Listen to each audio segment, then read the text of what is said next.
One day you're like, oh, the Magic are definitely picking Chet. The next day you're like, oh, the Magic are definitely picking Jabari. Next day you're like, oh, the Magic are definitely picking Paolo.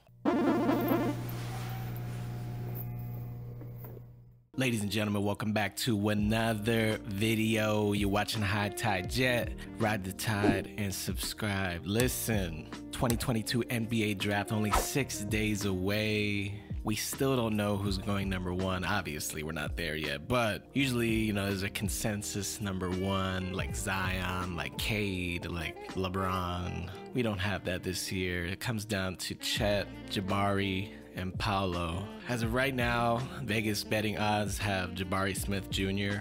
going number one to the Orlando Magic.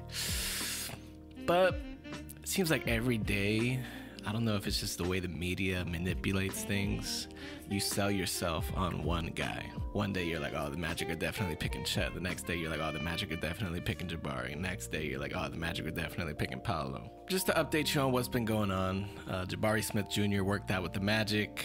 I think it was like a 2-hour workout. He did a little media day interview. Magic fans say that usually when the Magic go public with somebody they're working out, like if there's a media day, they usually don't pick that player. I know that happened with like Tyler Hero, Jonathan Kuminga, Trae Young. The list goes on and on. Anyways, so Jabari did get the media day, so all Magic fans are like, nope. If he got the media day, they made it public, they're probably not gonna pick him. I don't know if that's the case. They got the number one pick. With those other guys, they weren't high enough to pick him, pretty much. Jabari Smith Jr.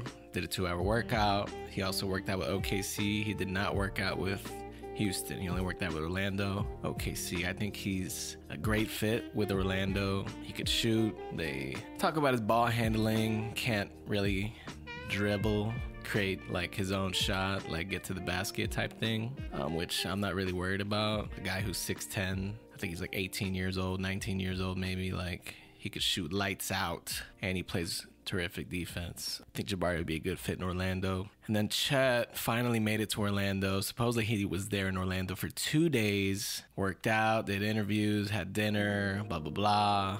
But the thing with Chet is he's not releasing his medical records, and he's refusing to do like some type of heart test.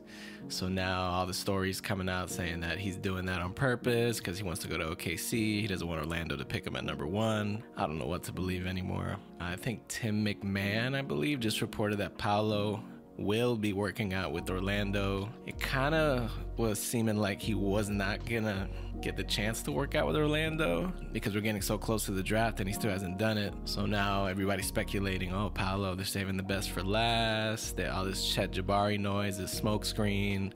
Orlando's just trying to get OKC or Houston or maybe another team to try to trade up. I don't see Orlando trading with a team lower than Houston or OKC if Paolo is indeed their guy. Anyways, let me know what you guys think. I really like Paolo Banchero. He seems like the go-to scorer, like he could be the go-to scorer of the team. The concerns are defense. They say that he's like kind of lazy on defense sometimes and he doesn't have that motor. Chet, obviously they say it's the frame, especially Magic fans. They have bad history as far as injuries go, so I can definitely see where they're coming from. They don't want to take a risk on another guy who's gonna have to wait to fill out, wait to develop. They're just kind of ready for stuff to get moving, which I totally understand. Chet, just like his love of the game, his passion. I love the fact that he's talking smack. He's saying that he's gonna be the best player in the NBA in 2 months. And the Magic need a guy like that. You know what I mean? The Magic need a player like that. They need somebody who's like, yo, I'm the best, and I'm gonna prove to you guys that I'm the best. I mean, Jabari, he just goes with what they're doing now. He fits perfectly. You know, Markelle can find him